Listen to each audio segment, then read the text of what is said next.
I'm JT, and this is my corner of the world. I got a little microphone, so I'm kind of excited about using it. I begin today, Retirement Sucks Part 3, um, by replying to some of the people who ask why I'm airing my hardships and my dirty laundry on air.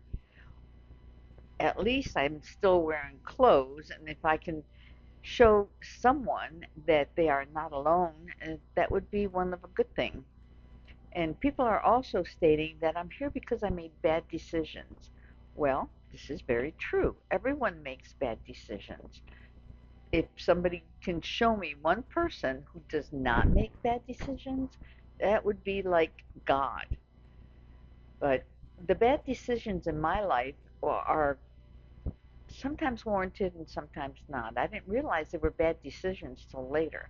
For example, when I retired early to help my father when he was dying, um, I didn't think it was a bad decision back then, but he died so quickly, and now I'm only getting 70% of my retirement because I didn't wait till full retirement to retire. So that didn't seem like a bad decision back then, but looking back at it, I think I could have made a different decision and just stayed employed for another 3 years to get my full benefits. Another bad decision that I made um, was getting on an electric scooter and acting like I was 12. Ended up having a great time until I fell and I broke my knee and fractured my pelvis. So that was a bad decision.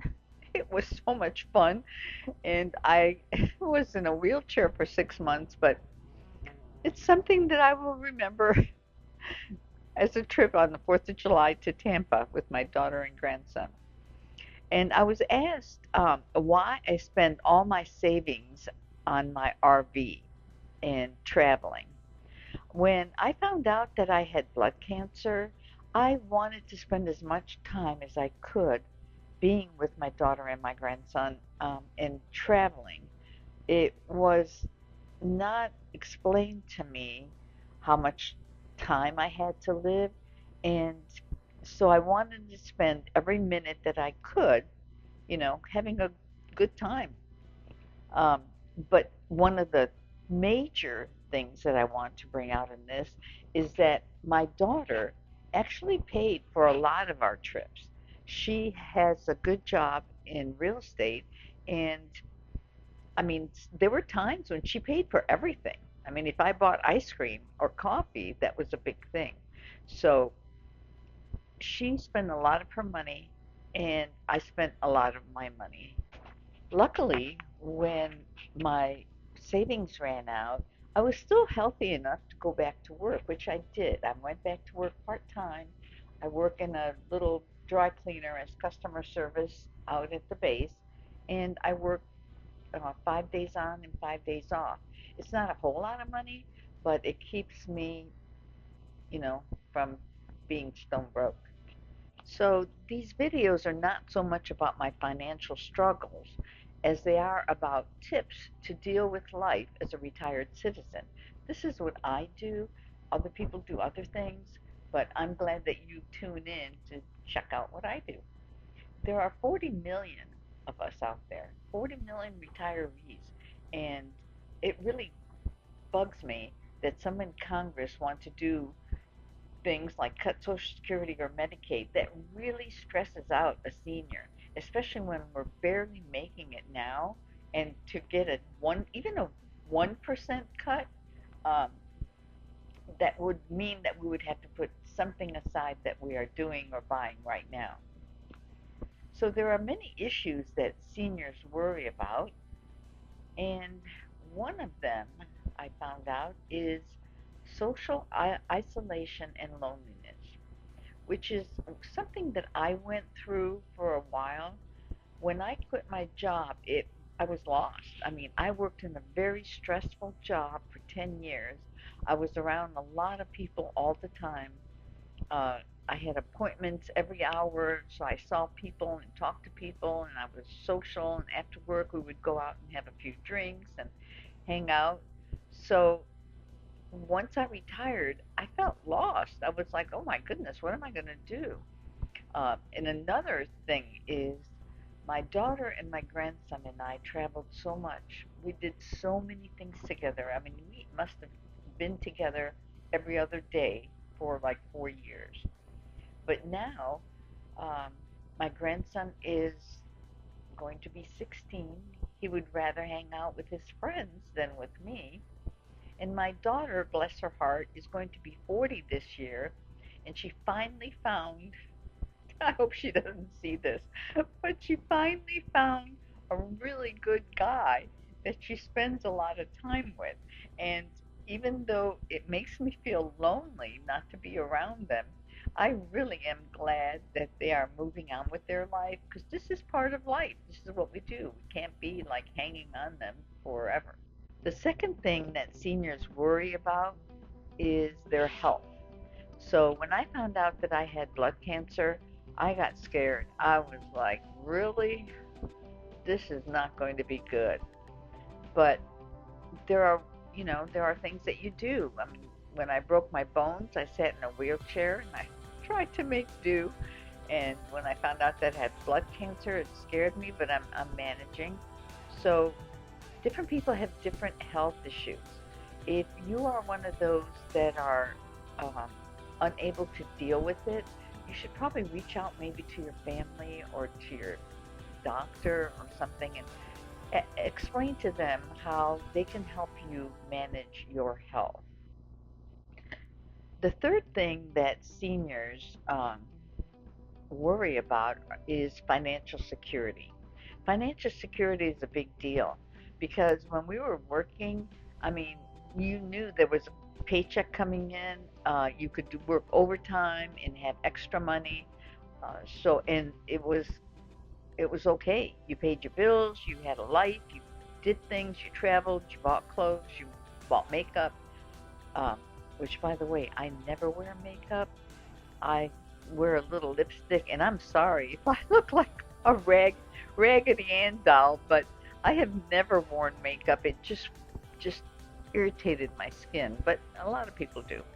Um, but anyway, where was I? Financial security. So yeah, so we worry about paying our bills. For example, once your Social Security check hits your bank, the first thing that most seniors do is they pay their rent and their electric because they know that without those two things, they would not be able to stay in their home. And then you pay your other bills, and then if you have anything left over, then you make do. So the fourth thing that seniors worry about is food and nutrition. The reason we worry about that because when we have a few bucks left over after paying the essentials, we spend it on food. And a lot of times it's hard to make do with 50 or $60, or $30 a week for food because everything is so expensive. But I learned that if you can cook from scratch and not buy like TV dinners and things, I mean, even little things like having lunch meat and cheese and hard boiled eggs and yogurt, things like this, will keep you healthier and will be less expensive than if you buy prefab, pre made meals. And seniors don't really eat a lot, I found out. We just not that hungry because we're not that active. But food and nutrition is a big deal for seniors.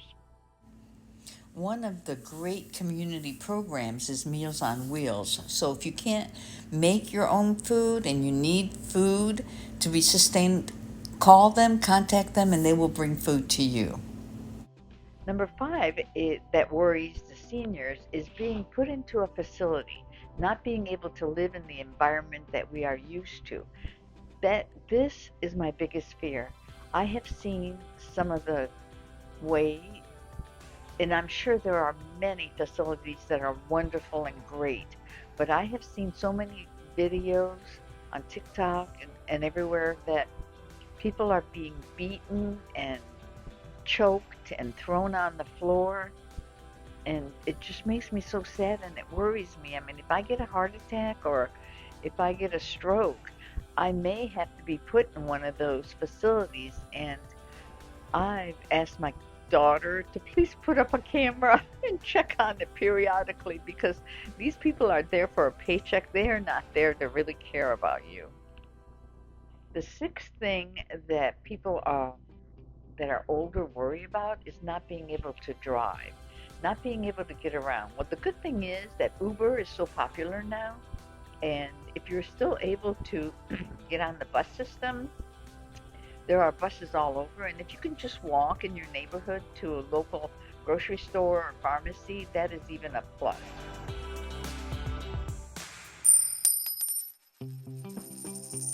Well, the five things that I would like to give as tips is number one, stay busy. Get a hobby.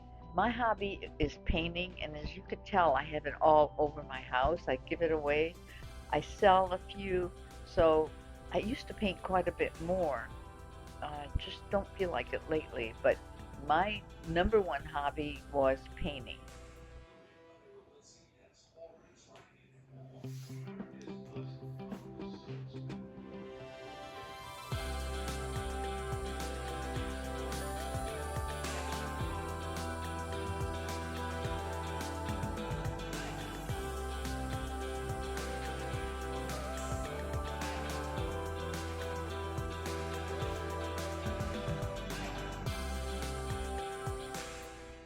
The second tip that I would like to give seniors is don't wait for your family to call you.